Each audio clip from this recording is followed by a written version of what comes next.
This episode is brought to you by Progressive Insurance. You chose to hit play on this podcast today. Smart choice. Make another smart choice with Auto Quote Explorer to compare rates from multiple car insurance companies all at once. Try it at progressive.com. Progressive Casualty Insurance Company and Affiliates. Not available in all states or situations. Prices vary based on how you buy. Welcome to the No Guilt Mom podcast. I am your host, Joanne Crone, joined here by my surprising co-host, Bree Tucker. Well, hello, buddy. How are you? I was like, ooh, what can I do for surprising? Boo! No, I know, right? I gosh, I was trying to do something funny and it totally lost my head. It's what we all experience. It's that lapse of like, you're like, oh, I can't think of what to say next. You're like, I'm either going to fill it with all the ums and likes and buts or like, just stay quiet. Actually, sadly, what's in my head is hilarious right now. I have the picture of Tom Hanks when he's doing that pumpkin character on Saturday Night Live, and I can't remember his name. Is it Tom Pumpkin? Tommy Pumpkin or something like that. That's what I was going to say. But so now I just have a picture of his goofy face and that silly outfit in my head. Oh, Tommy Pumpkin. Probably not even the right one. I know. But glorious. So Father's Day is around the corner. And for today's episode, we are going to talk about parenting on the same page. Right. I see this as our gift to you to give to your partner and yourself on how to figure out how to get on the same page. And we pulled out some big guns on this one. We called a pretty big heavy hitter here in the parenting world, Amy McCready. Whoop, whoop, Positive Parenting Solutions. You know, we both have known of Amy McCready for many, many years. Because if you're in the parenting realm, if you're in the parenting space, you know Amy McCready. Yes. She is a regular Today Show contributor. She's the founder of Positive Parenting Solutions and the creator of the 7-Step Parenting Success System online course. And she's also the author of 2 best-selling parenting books, If I Have to Tell You One More Time, and The Me Epidemic.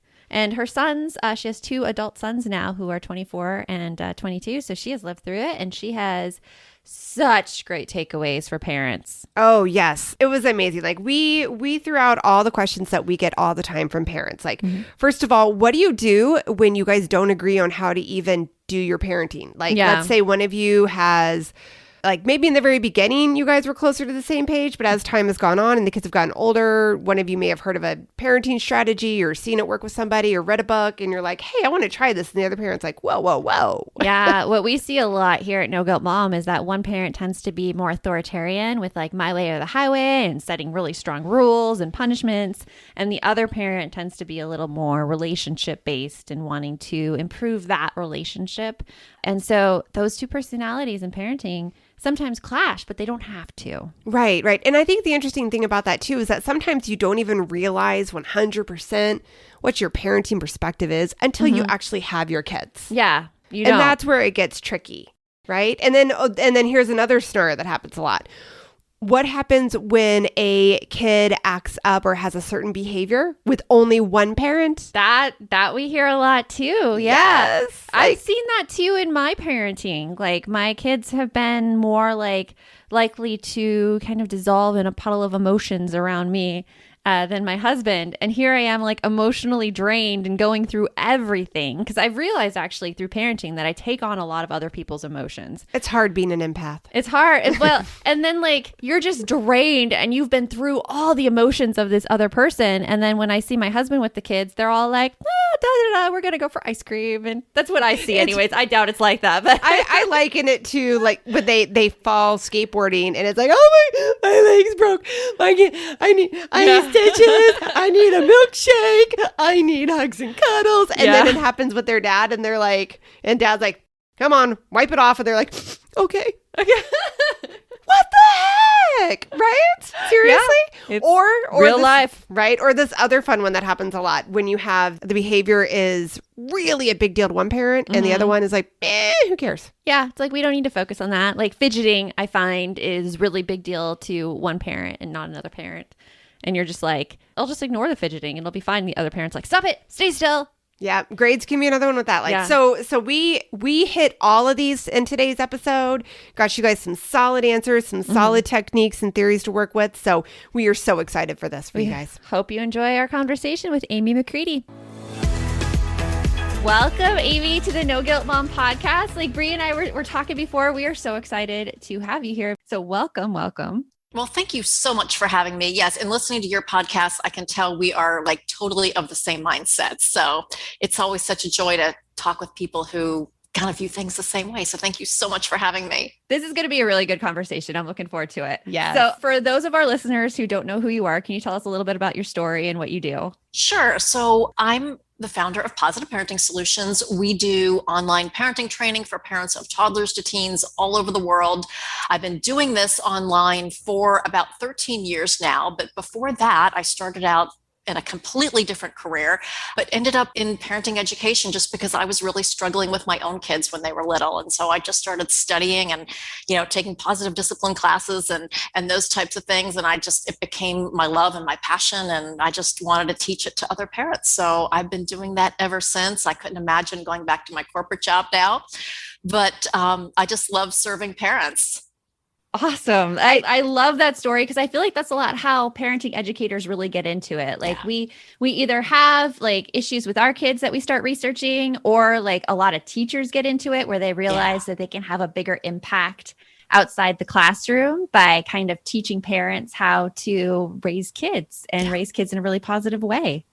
Yeah, absolutely. That's exactly what I was going to say too. Like I fell into parenting education and like you said, it's just such a passion. It's so rewarding. It almost sounds a little selfish, but I feel like it's a very cup filling job. It is. Yeah. It's a very cup filling career because you always get to see the impact of what your actions are doing, helping others, because our big goal is to just help parents be the parents they want to be, right? And have the family they want to have. Yeah. And I think parenting is so much more difficult now. Even, my kids are grown and flown, they're in their early 20s, but even just in that short amount of time, I feel like it's a lot more difficult for parents. So I'm just so glad that parents now have so many more resources than I did when I was starting out. That's for sure. What do you think kind of contributes to the difficulty now versus like a few, like 10, 20 years ago in parenting? I think so much of it is just the pace of life. Right? Yes. Like we're all pulled in so many directions. I think technology makes it more difficult. Social media for parents comparing themselves to everybody else. And then, kids and all of their issues with technology and social media, that complicates things. It's just, life is just faster paced and we all want to do the best that we can do. And so we tend to be hard on ourselves. Sometimes it's, as we're talking about today, partners not agreeing and, the frustration and challenges that creates. So there's just so many difficult things about being a parent. It's like in hindsight now, I think, oh, I wish I could do that again, knowing everything that I know now, but we don't get that opportunity until we have grandchildren. But I think I think you really hit a big pain point there is like we are so connected now as a society, especially with social media. Mm-hmm. And, think about like even the family pictures we had back in the 80s. Like, I don't know about y'all. My family was big on our Olin Mills shots. Mm-hmm. You didn't buy the ones where somebody was rolling their eyes or staring down their sister or brother or poking each other. You bought the one where you guys looked all beautiful and happy and ready to go. And that's what we put out on social media. And that's what we compare ourselves to as parents. Like, oh, that parent has got it down. Look how happy they are. Look at their kid who is valedictorian. Mm-hmm. And it's like, you don't get to see everything that happens behind those curtains, but you definitely get to see the positive. Yeah. Well, I also think social media feeds a bit of a fear loop too, because how the social media algorithms are, like if you react to one thing that says like, oh my gosh, if you let your kids like go get Starbucks by themselves, they're going to be kidnapped. Guess what? Social media is going to give you like 10 more of those articles and just like feed all the fear you have about parenting as well. It's a lot of pressure. It's hard. So a question that we get asked again and again here at No Guilt Mom is about parenting with a parenting partner. And what happens when parenting partners just aren't on the same page? Like, what advice do you give to families who like both like parents are just like on a different parenting mindset? Yes. And it's so difficult. And most often it's one extreme or the other, right? One parent is very permissive and the other one is very strict. And how do we get on the same page? Mm-hmm. And obviously there's a range in terms of how much disagreement there can be. But I think one of the first things I always tell parents is that we have to recognize that disagreements over parenting are often more than just about parenting, right? Just like disagreements about sex or about finances or whatever, there's always something else going on. So really working first to connect with your partner just in general, not even about the parenting stuff, is so important. So really doing kind of a self-assessment. Does my partner know that he or she is my number one priority? Mm-hmm. Are we united as a team, not just in parenting, but in all things? And so often when we're busy raising kids, especially with moms, we tend to put the kids' stuff as the priority, and then our partner gets the leftover, right?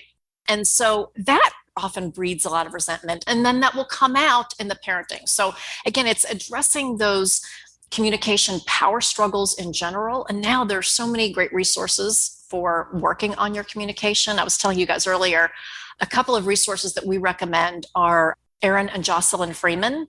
They go by Meet the Freemans. They're awesome in terms of just communication in general. Also Marriage 365. I don't know if you know them. No, I don't. Yeah, really good resources for working on your communication. Mm-hmm. So I think that's always the first place to start. But then obviously we have to get aligned in our parenting. And unfortunately, there's some real specific things that parents can do there to start to move together. How do you start having that conversation with your partner? Because I feel like parenting is such a personal thing, and it can go on such a personal attack so fast. Because if you've never taken a parenting class before, you tend to really go back to how you were raised. And so it becomes part of your identity. It becomes part of how you think that parents should treat kids. How do you even begin to have that conversation? Yeah, because it feels like somebody's attacking your personal identity. Yes. And you're like, hey, I'm a good person. I was brought up well with this type of parenting. Yeah. We'll be right back after a quick break. What if your child could learn in a way that actually works for them, not just the way a traditional classroom says they should? That's the promise of K-12 Powered Schools. It's a tuition-free, accredited online public school that tailors learning to your students' strengths and interests, whether they're in kindergarten or 12th grade. Their certified teachers are trained specifically for online instruction and use interactive tools and hands-on tech to keep kids engaged and growing. And the best part, you can make the switch anytime. There is no waiting for next year or next semester. If your kid needs a change, you can start right now and set them up for success. See why more than 3 million families have chosen K-12 to empower their students. Go to k12.com/NGM today and learn more. That's the letter K, the number 12.com/NGM. k12.com/NGM. I am so excited about this, Joanne. I've been eyeing the skylight frame as a gift for my parents, and honestly, I think it's quite genius. Yeah, same. It's a digital photo frame you can send pictures to, and they show up instantly. No apps, no subscriptions, just email a photo and boom, it pops up right on the frame. I love that because apps are not my parents' strong point, and I love the idea of preloading it with special moments. So when they unwrap it, it's already filled with all the pictures of, me, their lovely grandchildren, birthdays, vacations. It's basically a hug in a photo frame. I think I would preload it with pictures of me so my parents remember that I'm their child first and not their grandkids. But setup takes under a minute, even for the non-tech savvy people in your life. Plus, you can keep sending new photos anytime. It's like always showing up even when you're far away. Right now, Skylight is offering our listeners $20 off their 10-inch frames by going to myskylight.com/NGM. Go to myskylight.com/NGM for $20 off your 10-inch frame. That's myskylight.com/NGM. Okay, can we admit something for a second? I avoided my finances for way too long, not because I didn't care, but because I just didn't have the mental energy between work, kids, and everything else. Figuring out money just felt like another full-time job. Same here. That's why Monarch has been such a relief, because it links all of your accounts in minutes, and suddenly you can see it all. The spending, the savings, what needs attention. It's all right there. Feel organized and confident in your finances with Monarch, an all-in-one personal finance tool that brings your entire financial life together in one clean interface on your laptop or on your phone. And right now, just for our listeners, Monarch is offering 50% off your first year with code NOGUILT at monarch.com. And the best part, no spreadsheets, no complicated setup. It's actually designed for people like us who are busy, they're tired, and trying to make smart decisions without spiraling into a shame spiral we know so well over here. So if you've been putting this off, this is your sign. Don't let financial opportunity slip through the cracks. Use code NOGUILT at monarch.com in your browser for half off your first year. That's 50% off your first year at monarch.com with code NOGUILT. If you've never taken a parenting class before, you tend to really go back to how you were raised. And so it becomes part of your identity. It becomes part of how you think that parents should treat kids. How do you even begin to have that conversation? Yeah, because it feels like somebody's attacking your personal identity. Yes. And you're like, hey, I was brought up, I'm a good person. I was brought up well with this type of parenting. Yeah. Absolutely. And I think it's sort of seeking first to understand, right? Why does your partner feel this way about X topic, whatever it is, or parenting in general? If they tend to be very strict and punishment based and those types of things, there's a reason in their childhood for that, right? And so understanding where that mindset comes from, again, that helps us align with them. We will never change that. And again, we're not going to change somebody else, right? All we can do is sort of change our responses and try to work together as a team. But for parents who are on totally different wavelengths, I always recommend that they start by really identifying the areas in which they do agree. Because I guarantee you there are 3 or 5 areas in which they do agree, and sit down and write those down on paper. There's something about just seeing that on paper. You're like, oh yeah, like we are not as far apart as we think we are. So that's the first place to start, because then we can build on, that's a strength, right? We agree in these areas, whether it's, technology or whatever the things are that we agree on, we can build on that rather than focusing on all of the areas in which we don't agree. I like that. I like that advice, because automatically, it's like, we're on the same page. We're a team. This is how we could work together. I love that, because I kind of see that as it's something that we hear a lot too in the parenting world and the mom world of like, hey, parenting's hard. You're going through a lot of tough stuff on day by day, like especially if you're dealing with like big milestones like potty training and whatnot. It's focusing on the positive. Yeah. So again, it's about like when you're looking for the good moments of your day with your kids, this is also like looking for the good moments you have with your spouse. These are the good things that we have together that originally brought us together, that we can continue to grow on. Yeah. Absolutely. And on the parenting front, I think once you have that list of like, okay, these are the things that we do agree on as it relates to parenting, then kind of pick 2 or 3 like non-negotiables. These are the things that we just are so important in our family. We are aligned on this. And then make those 2 or 3 non-negotiables sort of like the most important rules or boundaries or whatever that is. And again, be clear about them with your kids, communicate them, talk about them in family meetings. That way your kids see you as aligned. But if we try to, have 50 rules, first off, we're not going to agree, but just pick those things that are the most important to our family that we can come to agreement on and really focus on those, just at least to start. What are some like examples of like a non-negotiable? Like I realize it's different for every family, but what's like something that's pretty common that you see? Well, I think it's easiest to start with areas that are easy to define. So for example, technology. Right? We can have very specific rules about what our technology is, what our tech curfews are, what activity is okay and not okay in our family. That is something that's very kind of black and white. We can define it. We know when it's working. We know when it's not. And then we can follow through with appropriate consequences or whatever it happens to be.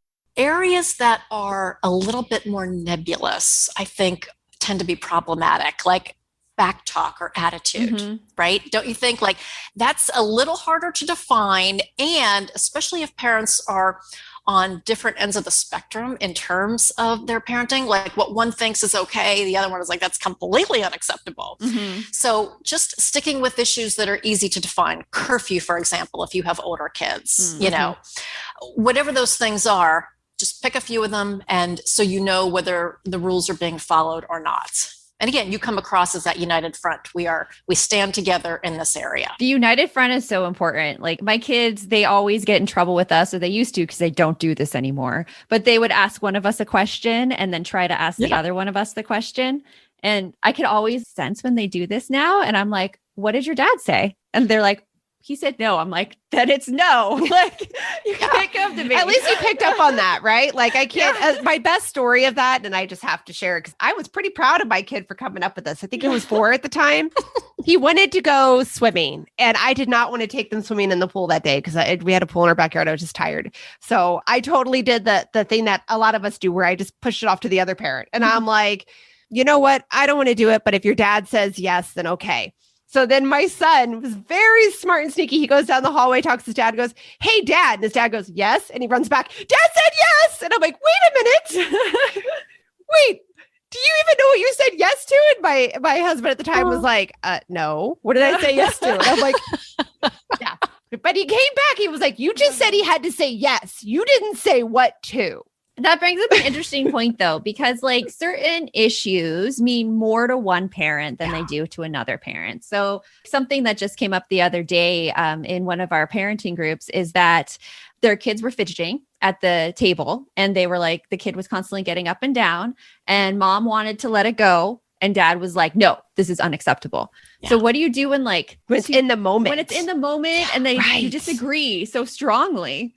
Yes. And that's so uncomfortable for everybody. And the interesting thing is, kids pick up on that, right? And so the dinner table is a classic example. It's a trigger for one parent. And so they push the buttons, and big power hit for the kid. The parents get upset. So in the moment, I'm a big believer in having a signal between the parents.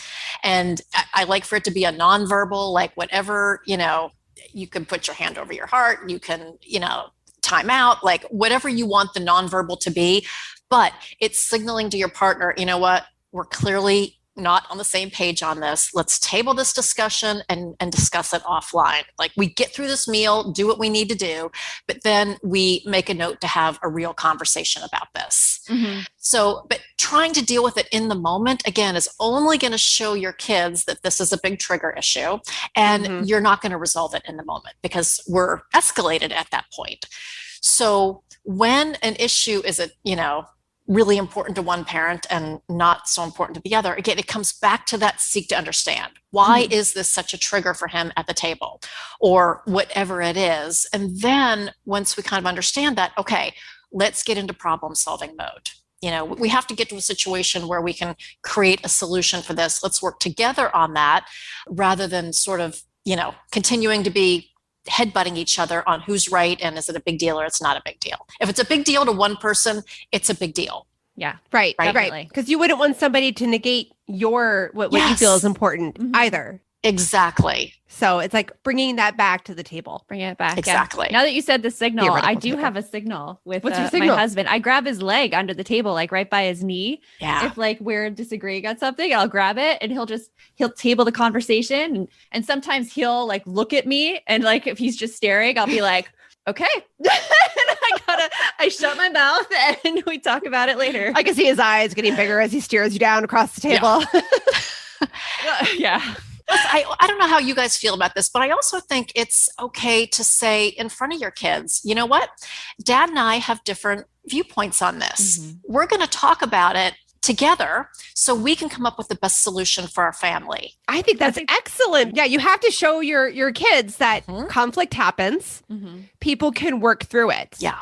And then that also just shows, again, that the dedication that you guys have or the importance in your family to talk through and come up with a solution. We don't fight, we don't scream, we don't yell, we talk about it. Yep. And we respect each other. We solve problems. That's what we do as a family. Yeah, I agree. Right? Yeah. Yes. I 100% emphatically agree with that. I usually tell my kids after the fact when we've disagreed on something or we've done something that we regret, just, top of mind. I'm sure Bree's heard me tell a story a lot, the point shoes. My daughter got point shoes. and you have to like sew on elastics and ribbons and everything for ballet. Yeah, for ballet. And my daughter had like, my husband was taking care of it, and I went in and I butted in, and I'm like, no, that's not the right way. I'll just do it tomorrow. And he was upset about that. And we talked about it. And I told my daughter the next day, I'm like, you know what? Here is what I did that I shouldn't, I'm not going to do this in the future because it did this, this, and this. And she's like, okay. I mean, she's 12. But I mean, it's really, really good because you don't want her to have the thought process that you have to agree with your spouse on everything. Exactly. And if you don't agree with your spouse on everything, then it's broken and it's not a good relationship. Like there's so many things that we teach our kids through our parenting. There are, about expectations. We'll be right back after a quick break. DSW, Designer Shoe Warehouse, is the one-stop shop for all your footwear needs. With sneakers, boots, and everything in between for every style, mood, and occasion, you'll definitely find shoes that get you at prices that get your budget. DSW has what you need, but more importantly, they have what you didn't even know you wanted. You never know what you'll find at DSW. Find the shoes that get you at prices that get your budget at DSW stores or DSW.com. If we knew more about our sleep, what would we do differently? Would we go to bed at a consistent time or take steps to reduce interruptions to our sleep? With the all-new Sleep Score, Apple Watch measures your bedtime consistency, interruptions, and sleep duration. Then, every morning it combines these factors into an easy-to-understand score from 1 to 100. So you'll know how to take the quality of your sleep from good to excellent. Introducing the new Sleep Score on Apple Watch. iPhone 11 or later required. Hi, I'm here to pick up my son Milo. There's no Milo here. Who picked up my son from school? Streaming only on Peacock. I'm gonna need the name of everyone that could have a connection. You don't understand. It was just the 5 of us. So this was all planned. What are you gonna do? I will do whatever it takes to get my son back. I honestly didn't see this coming. These nice people killing each other. All Her Fault, a new series streaming now only on Peacock. You don't want her to have the thought process that you have to agree with your spouse on everything. Exactly. And if you don't agree with your spouse on everything, then it's broken and it's not a good relationship. Like there's so many things that we teach our kids through our parenting. There are, about expectations. And I love what you did too. Like you took personal responsibility for it. And that's what we want our kids to do, right? Like we all mess up with our communication with our kids, with our partners, whatever, but taking that responsibility is such awesome modeling. And it does not feel good in the moment to take personal responsibility. What was that? What was that song you were singing the other day from Sesame Street? Oh, the Everyone Makes Mistakes song. Oh, yeah. That song. Yes. Yeah, that one. But it's hard. It's ego damaging, especially like as a parent, because I mean, that brings us to a kind of another parenting issue, how many adults feel that they have to be this authority figure and this strong role model and not show that vulnerability to their kids, that they don't know what's going on. And I don't think that's helpful at all. Yeah. Because I think that, again, sets your child up for these unrealistic expectations of their emotions. Like if I can't hold it all together, then I'm not as good as my mom or my dad. Absolutely. So. Yeah. And I think that's really, there's been such an arc I think in terms of parenting, you know, I think now people hopefully understand that is a good thing to do, right? Like being vulnerable, showing our emotions, because we all have big emotions, and the ability to model how we manage through those with our kids is so empowering for them. So yeah, I think that's a hard one for all of us, but it's so healthy for kids to when they see that. And most importantly, they see how we work through those big emotions in positive and productive ways. Definitely. So like, what about when your kid behaves one way around one parent and then another way around another parent? Like, we all have this. Yeah. Like the behavior appears among one parent more than the other. Like, how do you go about addressing it? Yes. And obviously we have to do that in a way that's not like finger pointing or making the other person feel bad or, you know, us feel superior. But do you guys know Alison Schaefer? She's a positive parenting educator out of Canada. No. But one of her sayings is my favorite that I quote all the time. And she says that misbehavior is a co-created experience. Right? Yeah. So whenever there is any misbehavior with a child, it is a co-created experience. Like the parent has some role in that. So when a behavior is happening with one parent more than another, again, it's not about finger pointing. It's always about problem solving. But let's sit down and figure out why that's happening. Why is it happening more with me than it is with you? Getting back to the basics of behavior. So, am I meeting that child's need for attention and belonging and emotional connection on a daily basis? If that's fallen off the radar a bit, well, then I'm having probably more attention-seeking behaviors and, a lot of those types of behaviors with me than with my partner. Or if I'm doing too much ordering and correcting and directing and bossing and not giving the child enough opportunities for them to feel significant and to contribute and to feel like they have some age-appropriate control and power over their world, well, then I'm going to get more of those power behaviors back. But I think it's sort of looking holistically, okay, why is the behavior happening? How might we be contributing to it? And more importantly, what can we do to solve that problem? Again, it's not about who's right or wrong or who's at fault. It's just about what action steps do we need to take to kind of reverse the situation or solve the problem. Going back to working as a team and focusing on the problem solving and taking some personal responsibility. The things that happen in a family don't happen in a vacuum. Whatever interactions I have with my children is going to directly affect the interactions that they have with their dad and so on and so forth. So I think that's really interesting too, because I think sometimes when, let's say, the misbehaviors aren't happening with me, but they're happening with their dad, I might need to also look at it and go, is there anything that I'm doing that's setting their dad up for failure?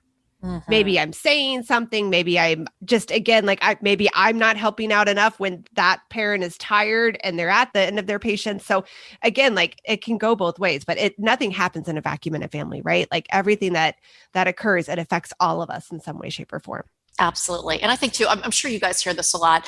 We'll hear that, the child is preferring mom and always wants mom to do it. I want mom to get lunch, or, just preferring one over the other. And that makes the other partner feel really frustrated. So it's sort of like thinking, okay, why is that happening? Do we keep feeding into that when the child, demands that mom do it? If we keep jumping through those hoops, we're reinforcing that behavior and it's going to continue to happen. So it's really so much of this, don't you think, is just taking the step back and really sort of analyzing it big picture, no blame, no finger pointing, but just, what is happening to cause the child to act this way? How are we contributing? What do we need to change in the environment, the routines and our responses? And then just get into a problem solving mode together for what's in the best interest of the child. If we really focus on, okay, what will be most helpful to this child, then it gets it out of kind of who's at fault and I'm doing something or you're doing it. It just gets out of all of that messiness. Yeah, best interest of the child. Well, I think taking out the blame game, that's a big thing right there. Like when you take out the blame, it's so much easier to have these conversations and to look at things in a positive way. Definitely. Absolutely. Well, Amy, what do you have coming up that you're really excited about? Well, personally, getting back to going to restaurants and kind of living my life post-vaccine. So I'm super excited about that. Yay! But on the professional side, just continuing to create new classes and sessions for the members of our 7-step parenting success system. That's sort of what brings me the most joy is just creating training content. So, I have a list of 85 things that I'll never get to, but just sort of, ticking off that list is what I'm looking forward to doing. How about you guys? That's us to a T as well. That's us to a T. Yeah. We have a list that's on our wall on a giant Post-it called "Random Ideas to Get to." It's our parking lot. I love that. Yeah, it's fun. Well, thank you so much for joining us. This has been an amazing conversation, and we've so enjoyed the chance to get to chat with you. Thank you both so much for having me. Thank you for the amazing work that you're doing in the world to support families. All of us are grateful to you for everything that you're doing. Thank you. We are so grateful for you too. We'll talk to you soon. Sounds great. Thank you. So Amy McCready, not only did she have such great advice, she's just such a delightful person. Oh, I know. It's always great when there is somebody else that you align with on every level. It's of philosophy, for parenting, for relationships, for communication. It was just... She was amazing. She was amazing. So, hey, if you like this episode, can you do us a favor? Can you take just a few minutes and go rate and review the No Guilt Mom podcast? It helps other moms and parents find this podcast, and it would really mean so much to us. So hopefully we deserve your 5 stars, and we can't wait to see your review. Yeah. And if you leave us a review, email us at hello@noguiltmom.com with your name and address, and we're going to have a cute little sticker to send out to you. We have stickers. As a thank you for taking time out of your busy schedule. Appreciate, think about us, you know those memes of dollar bills and you're going, that's us with stickers. That's us with stickers. Yes, because I love a good sticker. Yes. Doesn't. My kids like them, but so do I. Yeah. When they went to the doctor's office, I stole 2 stickers, one for me and one for them. You gotta love a good sticker. So until next time, remember, the best mom's a happy mom. Take care of you. We'll talk to you later. And thanks for stopping by. If you'd like to support the show further, you can share episodes with your loved ones, leave a positive review, or follow us on social media at No Guilt Mom. You can also show your love by visiting our amazing podcast sponsors. We have a link in the show notes.